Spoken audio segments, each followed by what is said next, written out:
Good morning everybody, welcome to my vlog. আৰু মই আছোঁ এতিয়া গুৱাহাটীৰ 37 নেশ্যনেল হাইৱেৰ কাষতে. It's a very greenery place আৰু কাষত এইটো এটা মন্দিৰ জয় শ্ৰী কৃষ্ণ. আৰু এইটোৱে হ'ল ৰাতিপুৱাৰ এতিয়া মই যিখিনি ঠাইত আছোঁ এই ঠাইখিনিৰ ভিউ আৰু বিউটিফুল এটা এনভাইৰনমেণ্টত মই আছোঁ. আৰু কাষত এইটো এটা চাৰ্কেল অফিচ, মানে গুৱাহাটীৰ যিটো চাৰ্কেল অফিচটো এইটো আছে কাষতে, আৰু কাষতে আছে বশিষ্ঠ থানাখন. তো ইয়াত আমাৰ প্ৰব্লেম নাই, কোনো ভয় নাই.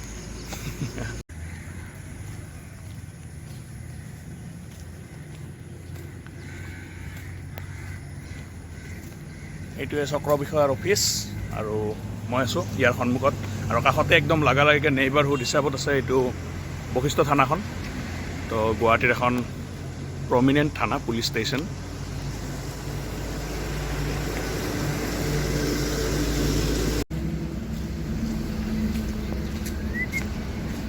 এইখন বশিষ্ঠ থানা মোৰ পিছফালে, আৰু আমি আহি গ'লোঁ এতিয়া এইটো নেশ্যনেল হাইৱে.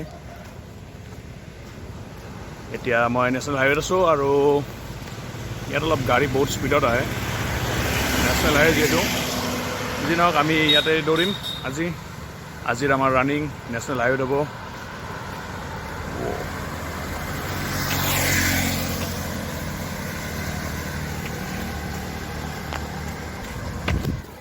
তো ৱাণ্ডাৰফুল, বিউটিফুল এনে নেশ্যনেল হাইৱেবিলাক ভালে থাকে আজিকালি. নেশ্যনেল হাইৱেবিলাকত যিটো গ্ৰীনেৰী মানে প্ৰজেক্ট দিছে, মানে গছ চছ ৰোৱা, তো তাৰ বাবে অলপ বিউটিফুল লাগে. তো এতিয়া আমি যাম এইটো ৰাস্তাতে দৌৰি দৌৰি, ফুড ব্লগিং কৰি কৰি. হাইৱেত দৌৰি ভালো লাগে কাৰণ বতাহ যাই থাকে না, ট্ৰাক কাষেদি যাই থাকে, মজা বতাহ লাগে. তো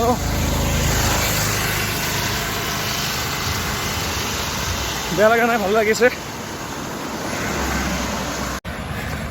তো ইয়াতে এখন বৰ্ড আছে য'ত লিখা আছে ইয়াৰ পৰা ক'ত ক'ত যাব পাৰি.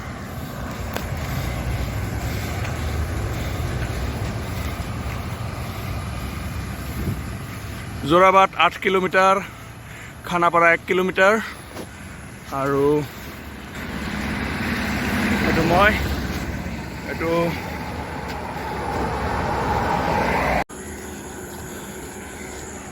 ঘাম ওলাইছে আৰু সূৰ্য এতিয়া ওলাব বহুত বাকী আছে. ডাৰ্লিং চোৱা,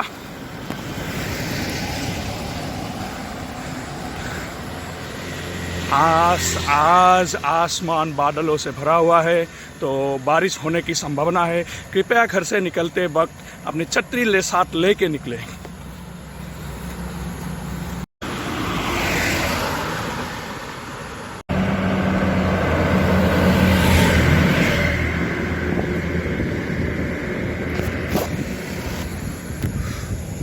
গাড়ী যোৱাৰ লগে লগে এটা যি বতাহ লাগে, একদম ফিৰফিৰা মলয়া বতাহ লগা দেই, ভাল লাগি যায়, একদম পুৰা এচিত থকা যেন লাগে.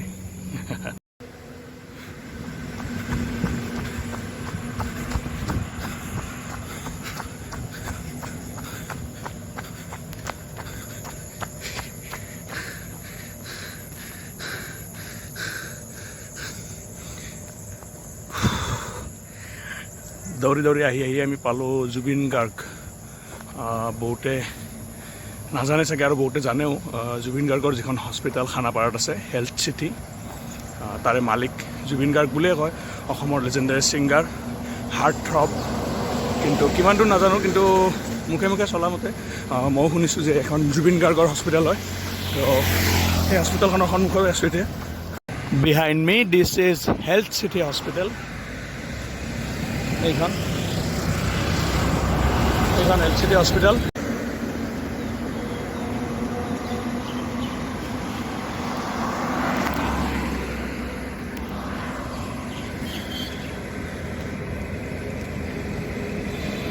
তো এইখনে আছিল হেল্থ চিটি হস্পিটেল.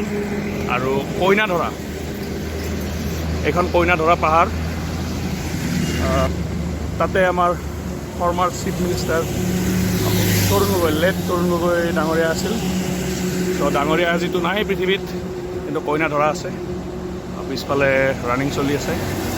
ৱাণ্ডাৰফুল এইখন কইনাধৰা পাহাৰ।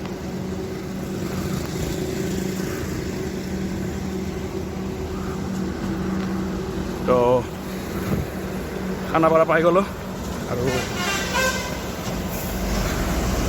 কপালৰ ঘাম মাটিত পৰি গৈছে। তো এইখিনি ঠাইতো বিভিন্ন ধৰণৰ হেল্থ কনচিয়াছ মানুহ আপুনি পাব, চাইক্লিং কৰা হওক, দৌৰা হওক, জাম্পিং হওক। আৰু এইটো হৈছে খানাপাৰা চাৰিআলি। পিছফালে এইখন কইনাধৰা পাহাৰ আৰু এইটো চাইডে পিছফালে এইখন খানাপাৰা ভেটেনেৰী ফিল্ড। তো এইখন হৈছে খানাপাৰা ফিল্ড, হৰ্চ ৰাইডিং চলি আছে।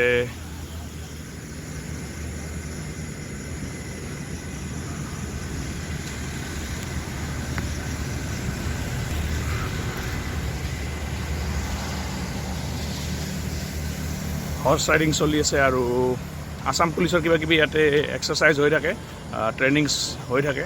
আৰু গভমেণ্ট কিবা কিবি মানে চিলেকশ্যন থাকিলে ফিজিকেল ট্ৰেইনিং এইখন ফিল্ডতে লয়, কাৰণ এই ফিল্ডখন বহুত ডাঙৰ।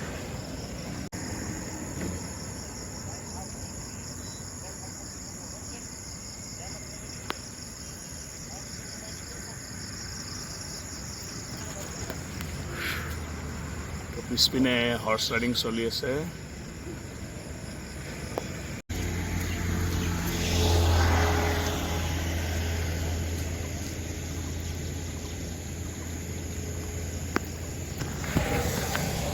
ফিল্ডখনো কৰোণাৰ কাৰণে মানে কি চুনচান পৰি আছে আৰু বিৰান হৈ আছে। নহ'লে এইখন ফিল্ডত বহুত মানুহ থাকে। ৰাতিপুৱা ৰানিং কৰিব আহে, এক্সাৰচাইজ কৰিব আহে, য়োগা কৰিব আহে, ফুটবল খেলিব আহে, ক্ৰিকেট খেলিব আহে।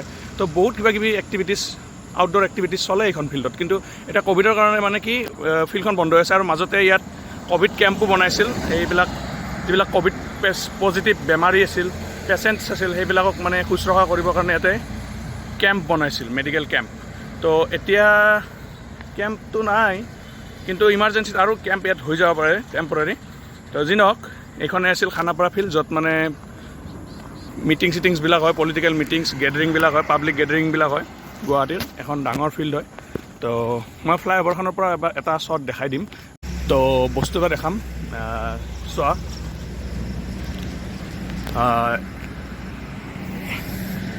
ইয়াৰ পৰা ডিব্ৰুগড় প্ৰায় 443 কিলোমিটাৰ, খানাপাৰাৰ পৰা, এই খানাপাৰা প্লেচটোৰ পৰা। তো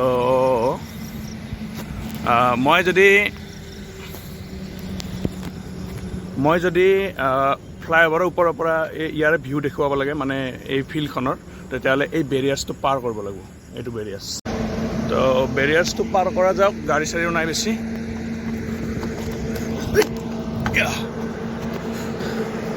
তো আহি গ'লোঁ পাৰ হৈ। পিছফালে গাড়ী আছে, বহুত স্পীডত যাই আছে গাড়ীবিলাক। তো যি নহওক, পাৰ আহিলোঁ। এতিয়া আমি ইয়াৰ পৰা বঢ়িয়া ভিউ পাম। আৰু মই ফ্লাইঅভাৰখনত উঠিলোঁ, কিন্তু ফ্লাইঅভাৰখনৰ পৰা আজিকালি ষ্টেডিয়ামখন দেখা নাপাওঁ। এই এটা ঘৰ বনাই দিছে নতুন।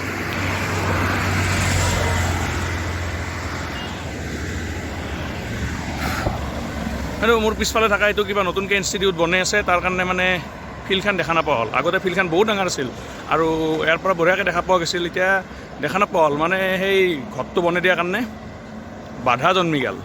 তো যি নহওক, এতিয়া মই ব্ৰিজখনত আছোঁ আৰু ইয়াৰ পৰা এখন 5 ষ্টাৰ হোটেল বনাই আছে, হোৱা নাই। আৰু বহুতে এইটো ভূত বাংলা চুট বাংলা বুলি ইউটিউবত ভিডিঅ' চিডিঅ' বনাই থাকে। যি নহওক,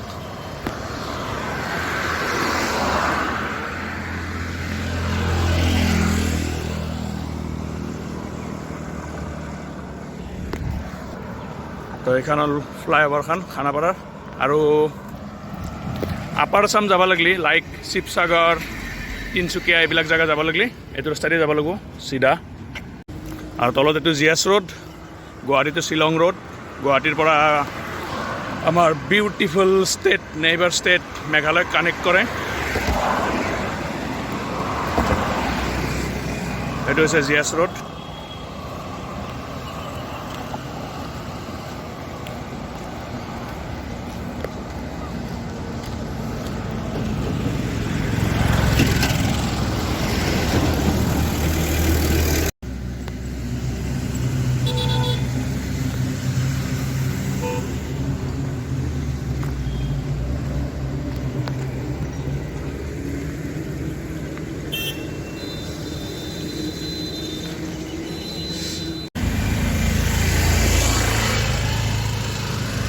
এইটো আছিল জে.এছ. ৰোড, গুৱাহাটীৰ ভিতৰত সোমাই যাব পাৰি এইটো ৰাস্তাইদি বঢ়িয়াকৈ একদম কলজাক গেলি মাছ মজাক গেলি সোমাই যাব পাৰি।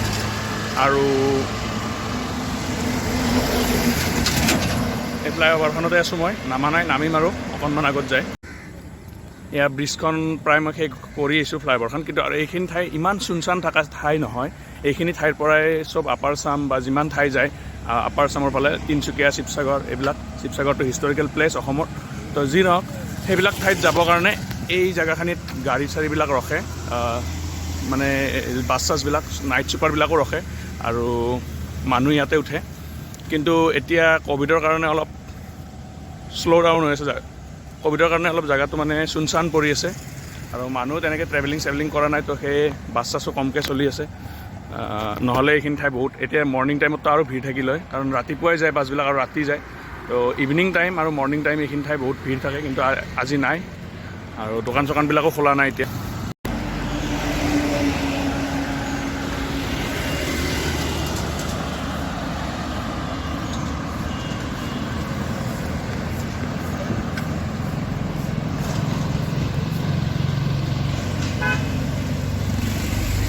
তো এতিয়া ৰাতিপুৱা প্ৰায় 6টামান বাজিল, 6:15-20 এনেকুৱা হৈছে। তো মই ব্ৰিজখনৰ পৰা নামিলোঁ আৰু ৰাস্তা ছাইডটো লৈ লওঁ, নহ'লে গাড়ী চাড়ী এই ঠুকি দিব মিছামিছি।